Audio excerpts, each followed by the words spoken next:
Welcome to Redacted Conversations. I'm Clayton Morris. On this show, we invite journalists, researchers, thought leaders on to discuss topics that are ignored or suppressed by the Western media. Today, we're joined by Eva Bartlett. She is a Canadian independent journalist who spent years on the ground covering conflict zones in the Middle East, especially in Syria, Palestine, where she lived for nearly 4 years. Eva is a recipient of the 2017 International Journalism Award for International Reporting. She's been covering the war in Ukraine, and today she joins us from Ukraine. Eva, welcome to the show. Thank you very much. Why did you decide to go to Ukraine?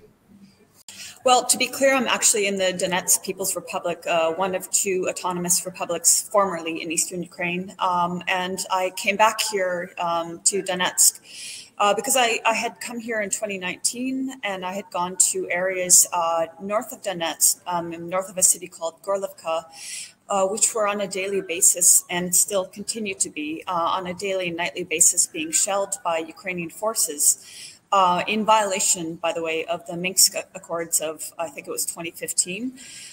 Ukraine has been using prohibited heavy weapons and shelling residential areas, literally terrorizing the civilians living there, driving them out of those villages. And not only that, but they've been, the Ukrainian forces have been bombing the cities themselves, including Donetsk, where I am now. So I came back here because this is a very much underreported issue. It's to my knowledge, it's not getting any reporting in mainstream media at all. And if there is any reference to these republics, it's usually in a negative light and totally dismissing a modest estimate is 13,000 who've been killed in Ukraine's war in the Donbass in the last 8 years. So I came back here to do what I can, to shed some light on this issue. When you say that largely, if it is reported, it's negative reporting or negative coverage, right, what do you mean by that? What have you seen where you've just shaken your head? So, for example, if the republics are referred to, they're usually called pro-Russian separatist republics. And while that is true, people here are ethnically Russian, so hence they are pro-Russian. It does have a negative connotation in Western media and to a Western audience, where everything to do with Russia has been demonized for years and years. So instead of referring to these people as formerly Ukrainians, formerly part of Ukraine, and instead of actually for example, giving any context as to why they chose to be autonomous, none of that context is given. They're simply dismissed as pro-Russian separatist. So, and it's the same, by the way, with how Western media treated Syria. They either, again, don't report on issues, or they distort the way they report so that the Western audience is not given the information that's needed for them to fully understand what's really happening on the ground here. Thank you for that. And you mentioned sleep deprived. I mean, we can only imagine, from afar, watching a war correspondent and what that looks like and what that entails. Just in the past 24 hours, what has been your experience in this coverage? How much sleep do you get? What are you seeing on a daily basis? Well, no, I don't want to be dramatic. I am in Donetsk. I was in Mariupol on the 24th, 25th, I think it was. I might be wrong about those dates. And I also, hopefully we'll get into this, I was also west of Mariupol, where Western media was claiming there's a mass grave. Now, this was some days ago. The night before last, around, I think it was 11 p.m., I went with two other journalists to a district west, it's in Donetsk, but on the west side of Donetsk, that was being shelled. It had been shelled, I think, 2 hours prior. It was like 100 Grad missiles, according to reports I've seen, were shelling this residential area. I believe one person was killed. By the time we got there, the fires were out, but there was a small, like a mini mart that was destroyed. We went to a residential building behind which a shell had hit a school. We spoke with locals there and they said, this is normal. This is what we've been enduring for the last 8 years. So that was 2 nights ago. 3 days ago, I think it was, I went to a market area also in the west of Donetsk that was shelled around, I think it was 11:40 in the morning, prime time for when the market would be crowded with people. 5 civilians were killed and over 20 were injured. And this is, again, shelling by Ukrainian forces. So those are the kind of things I've been seeing the last number of days. Unbelievable. So Ukrainian forces doing the shelling. I want to get into some of the distinctions here about who in the Ukrainian forces are doing this. The Azov Battalion is something the Western media did cover prior to this invasion. In fact, the United States Congress covered it and demanded that we stop sending money to the Azov Battalion because they are neo-Nazis. Interesting, right? But now the Western media seems to want to pretend that they do not exist. How big a part do you think they are playing in this conflict? And should Westerners be aware of it, since their tax dollars may be going to arm these individuals? Thank you very much for highlighting that. They're playing a major part. I mean, if people are watching reports coming out of, for example, places like Mariupol, there's Patrick Lancaster on the ground reporting in English language. There's Murad Gazdiev reporting in English for RT. And there's a number of other reports coming out of there from primarily Russian journalists and also Donetsk journalists. They would be aware that the Azov were responsible for point-blank executions of civilians, Mariupol civilians, not just Mariupol, everywhere, but I'm speaking right now about Mariupol.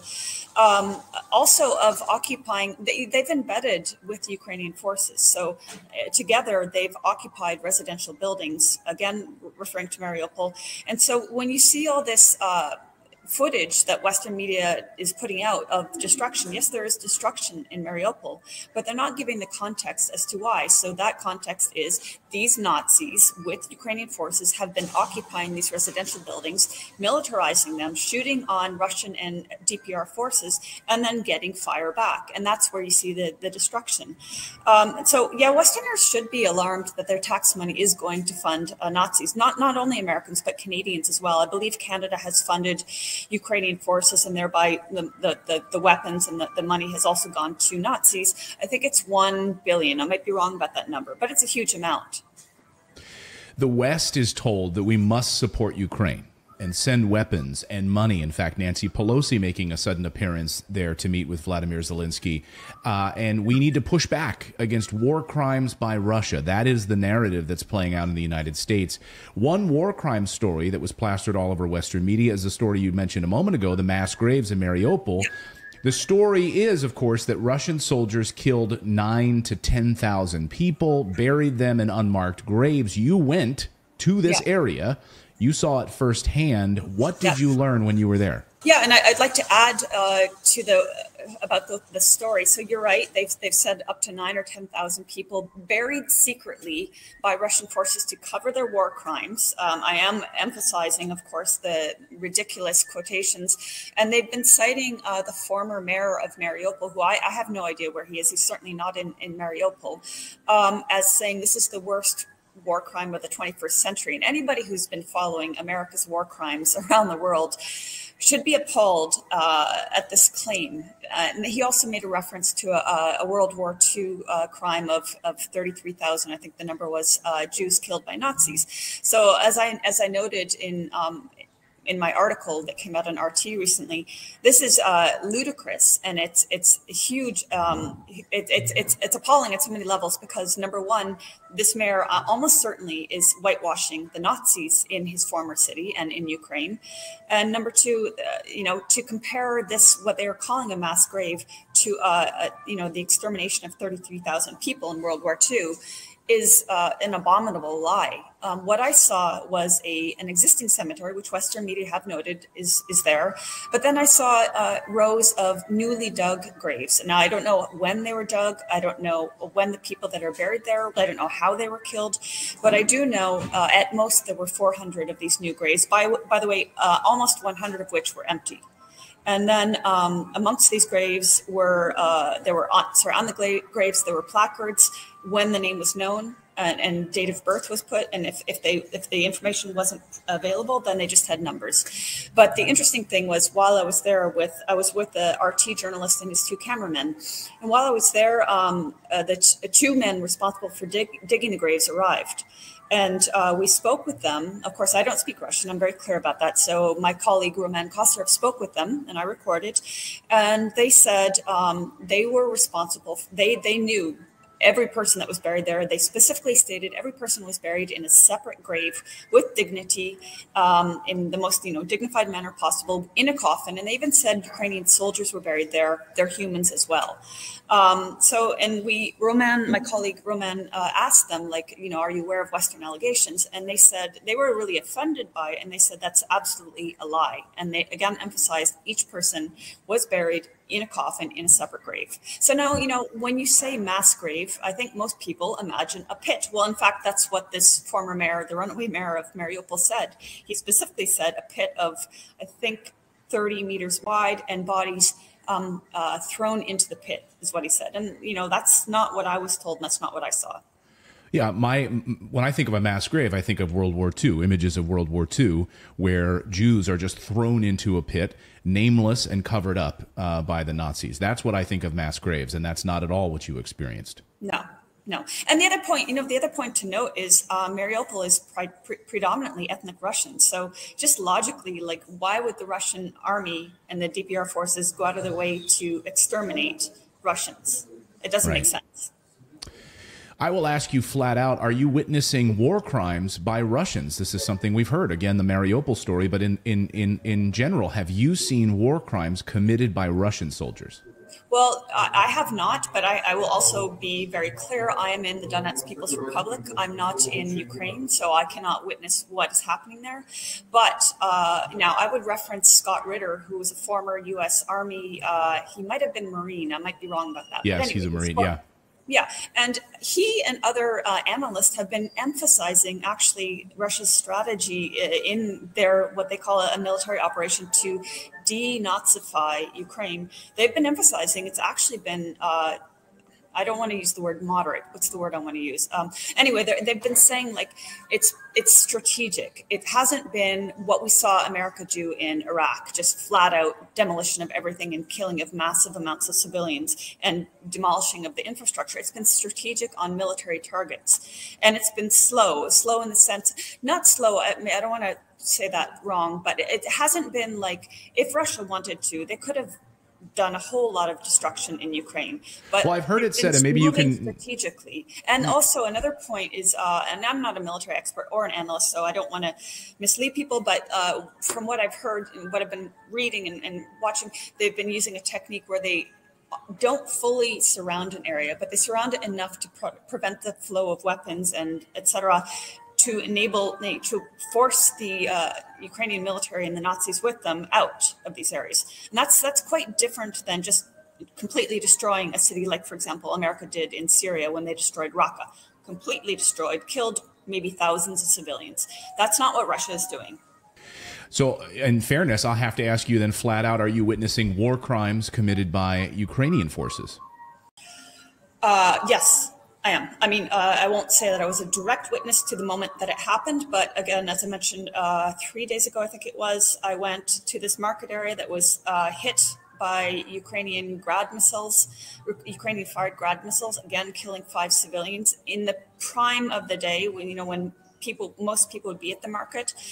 While I was there taking photos and video footage, I met a man who's like with a safety counselor or committee or something with the market. And he was saying, this has been happening every day and the Ukrainians know that they're firing at a market. There's no military target here.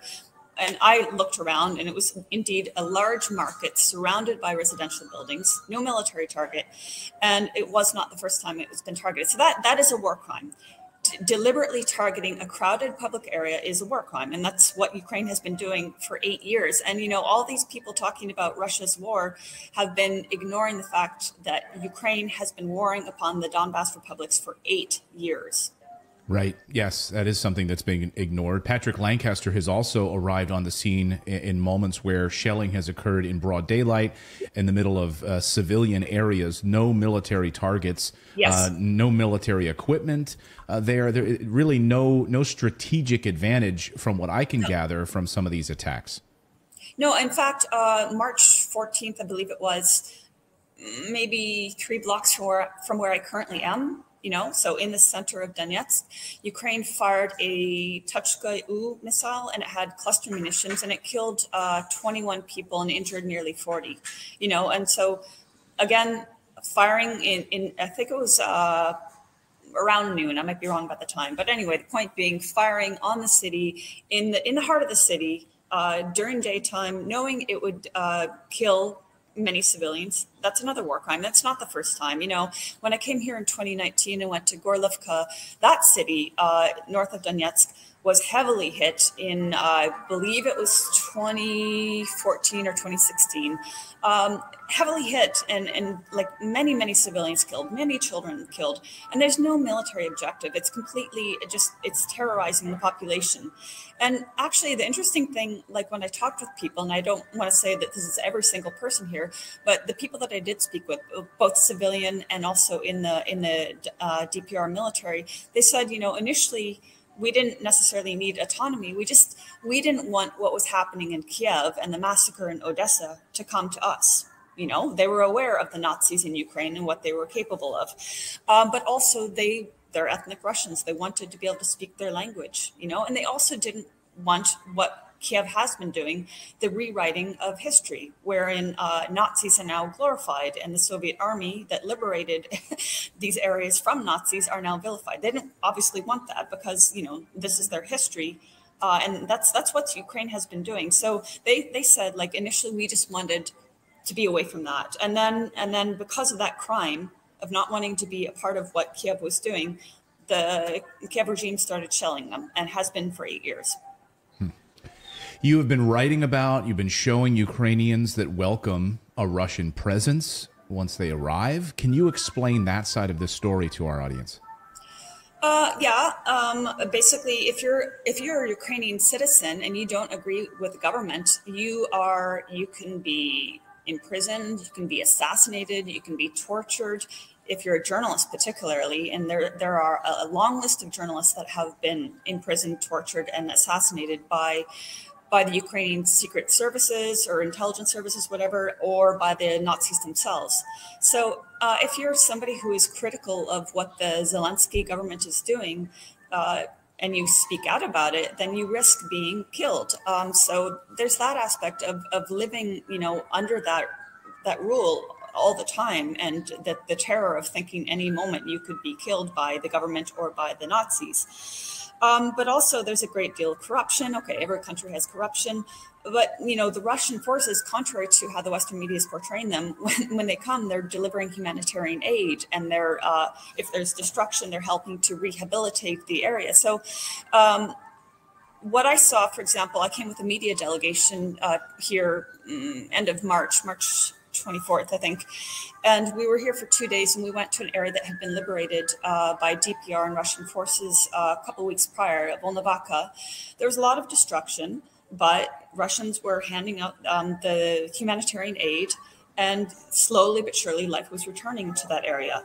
But, when Western media reported on that, they reported on the destruction of a hospital there, but they didn't report that the Ukrainian forces had occupied the hospital, had militarized it, and had mined the intensive care unit before leaving. So there's a whole lot of context that's missing, that people, wouldn't understand why normal civilians would welcome Russian forces. They welcome them because it's the start of a return to peace and stability. And by the way, it's the same thing we saw in Syria. Western media wasn't reporting honestly on what they dubbed rebels, which were actually Al-Qaeda and other terrorist groups. And they weren't reporting on, like areas like Eastern Ghouta or Eastern Aleppo that were occupied by these forces, that the people there were, again, the same thing. It's the same scenario. They were starved, they were tortured, they were imprisoned, they were executed by these terrorists, that the Western media was whitewashing and lauding as valiant rebels. And it's the same scenario now in Ukraine. Well, if you dig into this United States State Department's website and you look at known human rights abusers, terrorist organizations, the SBU is listed by the U.S. State Department on their website. We just did a whole video on this. And so known war crimes, making people disappear. I mean, it's listed right on the United States Department's website. They will disappear individuals. They will be held against their will. We covered the story of the SBU grabbing Gonzalo Lira, who was a Chilean blogger, journalist living in that area as well, and had been rounded up by the SBU and held against his will for about 7 days. Then he was forced to sign a non-disclosure agreement after he was released. Are you hearing similar stories to that? Well, I mean, I definitely did. Years prior, I was writing about a Ukrainian journalist, Kirill Vyshinsky, who was at the time of his imprisonment, he was chief editor of RIA Novosti, Ukraine. And he was in prison. I forget the time now because this has been a few years, but it was over a year. I can't remember if it was a year and a half. But anyway, let's say over a year. He was imprisoned for his crime. He was accused of treason. He was never given a trial, by the way. He was imprisoned and tortured for his crime of having published 14 or 15 articles in 2014. And the articles were on what was happening in 2014, around the time of the coup. And the articles were of differing opinions. It wasn't just solely anti-Kiev or pro-Kiev, it was differing opinions. And none of them were written by Kirill Vyshinsky. He was an editor. He published them, and they all had like the caveat at the bottom. This is not written by. I don't know what the caveat was, but anyway, it was clear he didn't write them. He was in prison 4 years after the fact. So, like, just for all these people that are thinking, Ukraine is a democracy, it's not. This is a journalist imprisoned for publishing articles he did not write, and he was tortured for it. So, I mean. And I remember I met him and interviewed him, and he was pretty humble and like didn't go into details about the torture, but he did mention colleagues of his who were killed by Ukraine for similar reasons, persecution of people that either were outspoken dissidents or in his case, he simply published other people's work. So it's not uncommon. And in fact, I remember when I was writing about him, researching, there's a website called Stalker Zone. It has quite a lot of good information on Ukraine's crimes.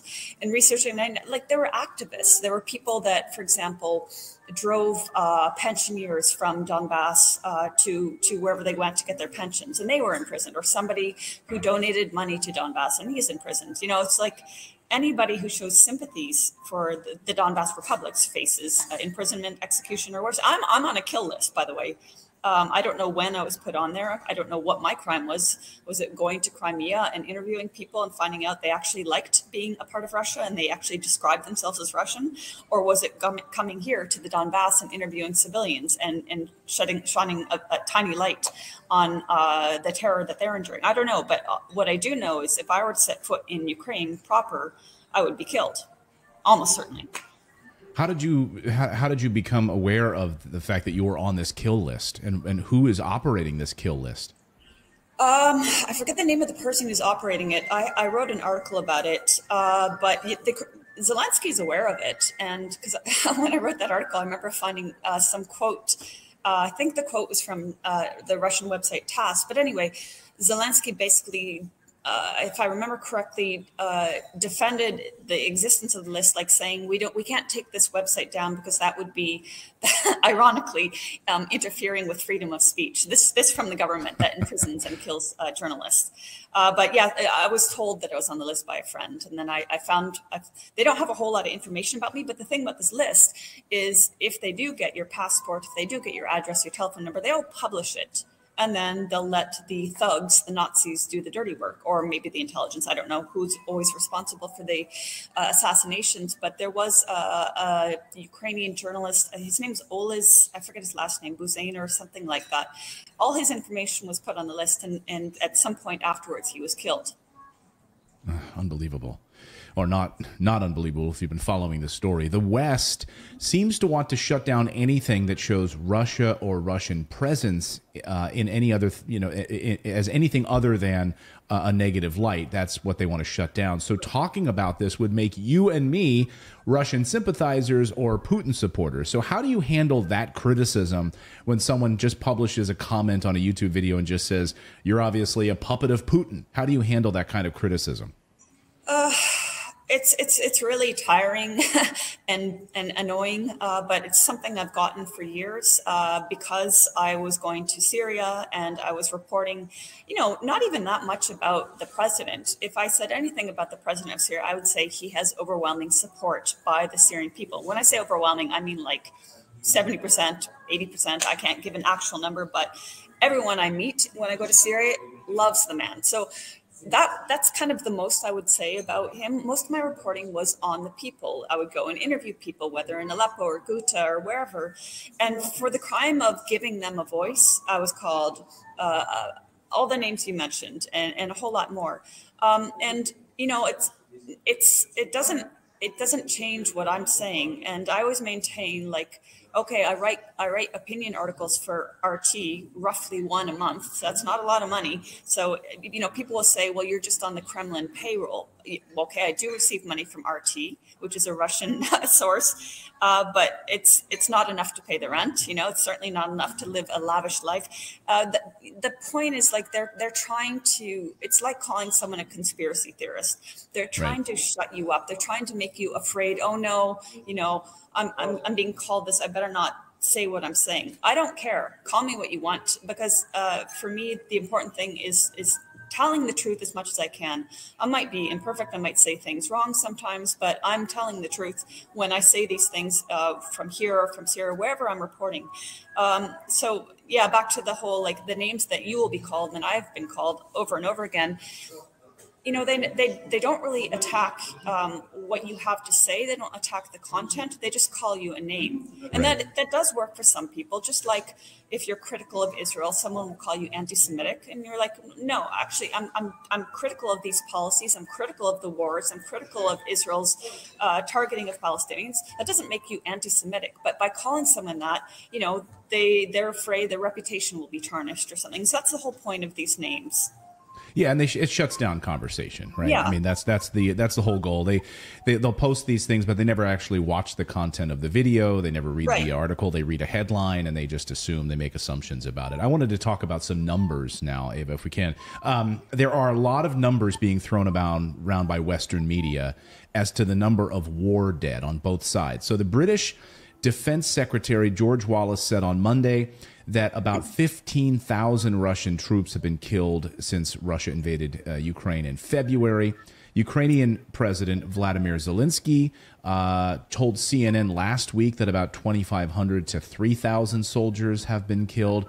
Then Forbes magazine in the United States is taking Zelensky's word for it, not questioning any numbers that come out of the Zelensky government. I want to actually quote what Forbes says so we can have some context here, not taking them out of context. This is Forbes' own words. Forbes says, quote, Russia's death toll likely outpaces that of Ukrainian military personnel. Ukrainian President Vladimir Zelensky told CNN last week about 2,500 to 3,000 soldiers have been killed, likely a more reliable figure than the 14,000 Ukrainian troops Russia says it had killed March 25th. So basically, Forbes is just saying we're taking Zelensky's word for it.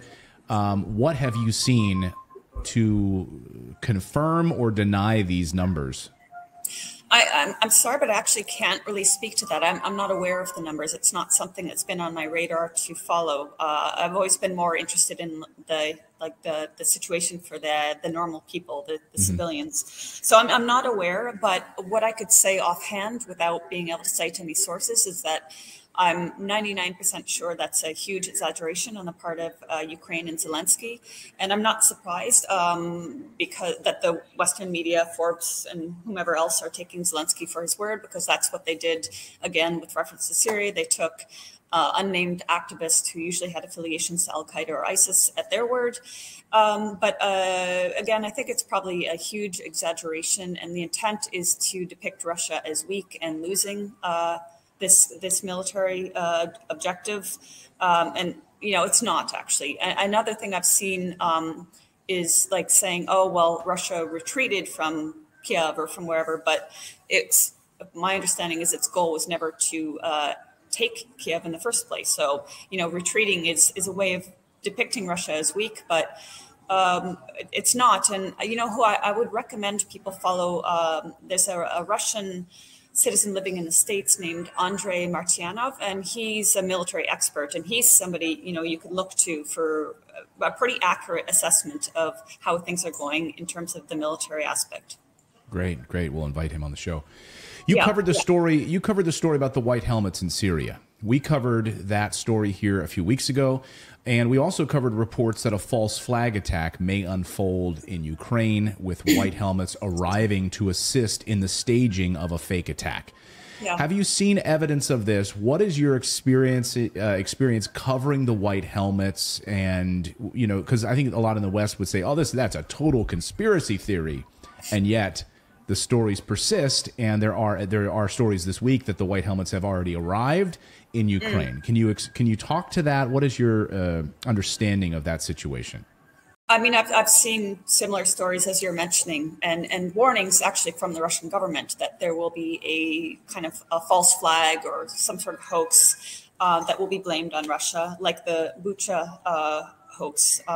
You know, I mentioned that, but now I can't really talk in depth about Bucha. All I know is that it was described as a massacre perpetrated by Russian forces, but there's a whole lot of misinformation about that, and it is almost certainly, if not certainly, something that was perpetrated by the Ukrainian government to blame Russia. But in terms of the white helmets, they've been used as a propaganda front, a campaign to both demonize Syria and Russia in Syria, and also to laud, you know, the terrorists that they continue to dub as rebels. And the white helmets have been heavily funded by Western governments. And they've been, basically their story is that they're a bunch of volunteers that used to be bakers and who knows what, and they came together to rescue Syrian civilians from evil Russia and Syria. But in reality, as I mentioned a second ago, they've been heavily funded by the West, and they worked exclusively in areas controlled by terrorist factions. And okay, you could still argue, well, that's because if they work in Syrian government areas, they're going to be persecuted. But that's not the case, actually. The reason they work exclusively with terrorist factions is that they work hand in hand with terrorist factions. And when I would go to areas like, for example, Eastern Ghouta, to Duma, in 2018, I think it was April 2018, all of Western media was screaming, you know, based on evidence produced by the white helmets, which was video footage and photos, they were screaming that Syria had used a chemical weapon in Duma. And the white helmets released a video showing a medical point, a hospital in Duma, and showing civilians like being hosed down, showing this boy Hassan Diab being hosed down, and claiming this was a chemical attack. I went to Duma 2 or 3 weeks after that and went to the same hospital and talked with medical staff, and they're like, no, here's what happened. Civilians came in and we were treating them. Somebody came in while we were treating civilians. Somebody came into the room screaming Kamawi in Arabic, chemical attack. So, and he was like, they were strangers, they weren't from the region, and but we were treating them, just the civilians in the hospital, for normal shelling, dust inhalation and other things. And he said they didn't show any signs of having been exposed to any sort of chemical agent. I asked them, like, were you wearing any sort of protective uniforms or anything? Because, you know, assuming they were treating actual chemical patients, then they themselves should be protected. And they said no. And I said, did any of the staff suffer any sort of problems? No. So this was just one of many fabrications by the white helmets and the propaganda firms behind them. And the whole point was to vilify Russia and Syria, say that they've used chemical weapons against the people, and then, you know, eventually to support the Western plan to topple the Syrian government. Sorry, I'm again rambling. No, the context is incredibly important, because everyone saw the images of these children that looked like they were covered in something. And of course, we know now from your reporting and others that it was dust, that it was not a chemical attack. I mentioned the boy Hassan Diab. So I forget his age, maybe 12, maybe younger.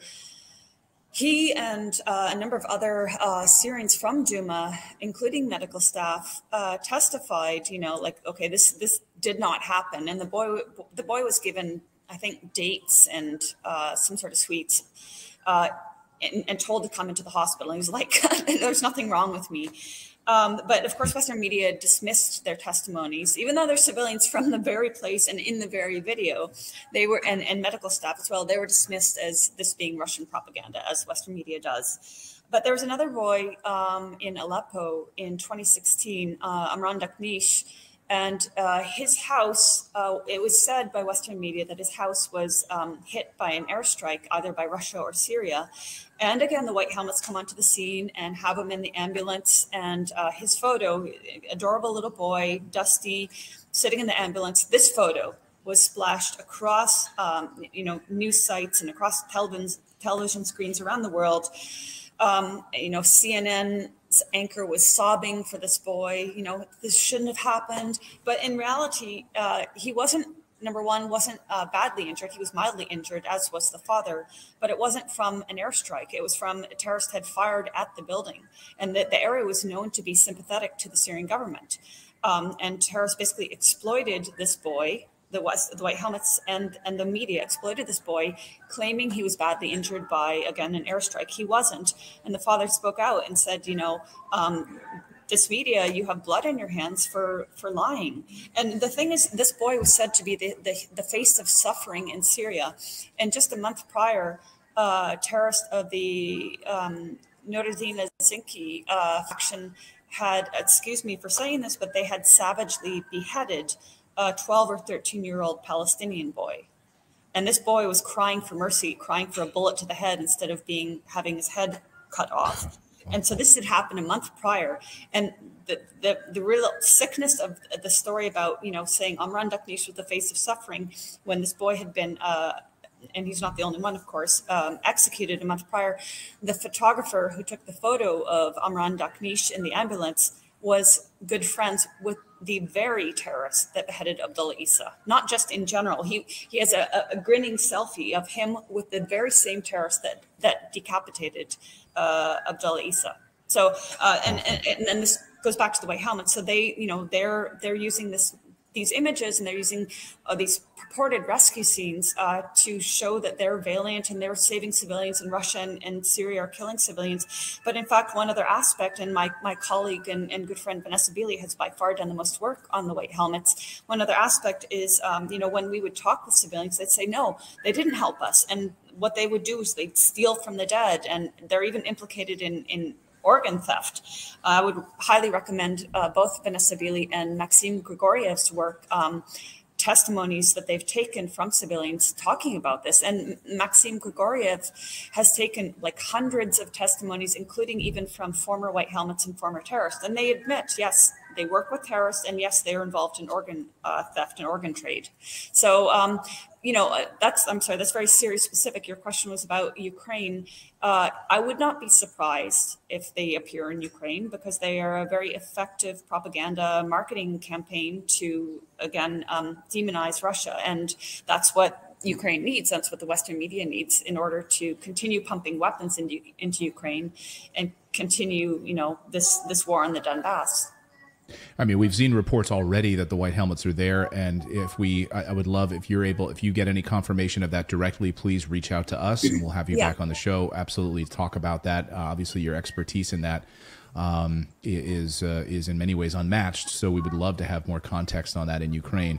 But again, we were bringing that story at the beginning stages to warn our audience about what sort of things people might expect to see, propaganda that might unfold as a result of that. So thank you for that context. I'll get you out of here on this question, Eva. Did you know that this would be such a controversial assignment, or does this surprise you? You've talked about being on this kill list. Do you fear for your safety? Well, just to be clear, it's not an assignment. I came here of my own volition and on my own accord and at my own expense. And I did so. No, thank you for clearing that up. As an independent journalist, that's important. I mean, that's important for someone to say, who's watching, to say, well, RT just sent her there. You chose to go. You chose to go there and do this reporting. In fact, Clayton, with all of my journalism, wherever I've gone, it's been my choice and it's been my expense. The only time I've had my expenses paid for, and not even so much so, but when I went on a peace delegation to Syria in April 2014, I paid maybe my airfare was paid for. So that might be one time. The next time I went with the delegation in 2015, I can't remember the details if I paid for my airfare, but my hotel was paid for. Okay, so those are the only two times. Every other time I pay for my airfare, my hotel, my travel, everything. And I go there because, and I'm not saying poor me or anything, but I'm just being very clear. I put more money into what I do than I get from writing an article for RT or whomever, Mint Press or whomever. And I exist because people support me, and I'm very grateful for that support. But yeah, I choose to come to these places because I believe in it. And that's why, getting back to what you were saying earlier about people saying you're just a Russian propagandist. No, what I'm saying is what I believe and what I know to be true. If I'm wrong about something, I'm sorry if I'm wrong, but I chose to come here because I'm very aware of how Western media works, and I'm sure you are, having yourself been formerly a part of it, and I'd love to hear your thoughts on that. But I'm very aware of how it works, and it's not there to inform people of the news on the ground. It's there to shape an opinion. It's there to give you a story that doesn't necessarily exist. So I'm just trying to actually give a different narrative, which I believe to be truthful, because I think it's really important. All the people who've changed their profile pictures to flags of Ukraine and are hashtagging Stand with Ukraine, I think a good majority of them aren't aware of the Nazis in Ukraine. I think a good majority of them aren't aware of Ukraine's 8 years of warring on the Donbass. I think there are good people out there that say I stand with Ukraine, and they don't realize what's really going on. So that's why I chose to come here, is to both highlight again that Ukraine continues to war on the people here. I think it's like 400,000 people, if I remember correctly. And also to show when possible, Russia has been demonized, but people here are actually glad that these areas have been liberated by both the DPR and Russian forces. And that's why we do this show, to shine a light on these stories, and we really thank you for your journalism there. And as you mentioned, you're supported by your readers and the people that follow your journalism. How can people support you? Where can people find more of your writing if they wanted to subscribe or follow your journalism? Oh, well, thank you for asking. So I have a blog that I started when I was in Gaza. It's called ingaza.wordpress.org, I think. Better check that. We'll link it up. We'll make sure we have it linked in the description below, so you can send it to me. You can send it to me afterwards, so we have the exact URL. Yeah, thank you. And I do have a Telegram channel. I'm actually more active on Telegram than I am on my blog or on. I'm pretty active on Twitter as well, but definitely more on Telegram. So if people are on Telegram, they can follow me there. I have a donate button on my blog. It's via PayPal, unfortunately. But that's the primary way people can support me if they want to. And I really appreciate it. Thank you very much.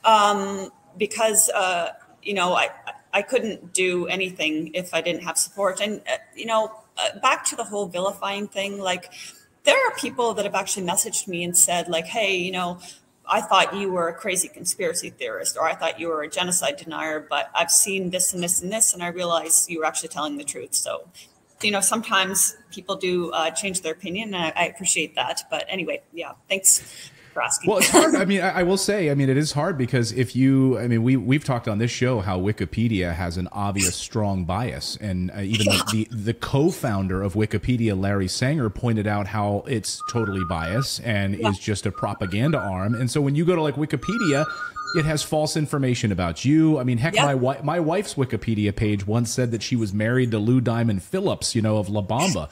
And I can tell you she was never married to Lou Diamond Phillips. She might have liked to have been married to him at one point when she was a fan of La Bamba, but she was never married to Lou Diamond Phillips. So, does that surprise you when you read this crap on your Wikipedia page? You know what? My Wikipedia was, I think, just a few paragraphs, and I don't remember everything. It's a conspiracy theorist, of course. Right. It also said that the North Korean government paid for my trip there in 2017, which is a flat out lie. It did not pay for it. The only thing it did was issue me a visa to go there.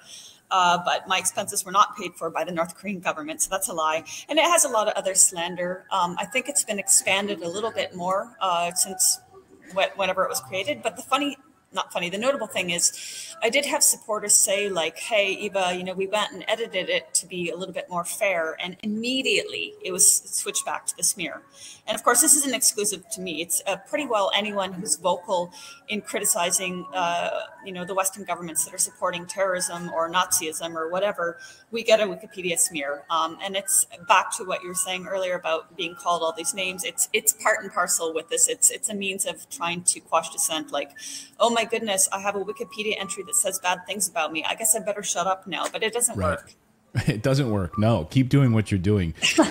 My guest has been Eva Bartlett, a journalist covering the war in Ukraine. And I love your Twitter handle. As my wife said, I love what you say in your Twitter. I go to the areas that I write about.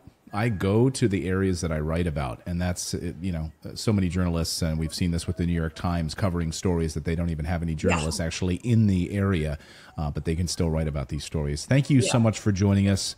And sharing some context and updates on this situation there in Ukraine. Thank you so much. Thank you. And thanks to all of you for subscribing to the channel. Please make sure when you smash that like button, what it does is it actually pushes it out to other people who need to see and learn this information. And as Eva pointed out, there are so many people that do not understand this story. So please share this, subscribe, and get the word out. We'll see you next time.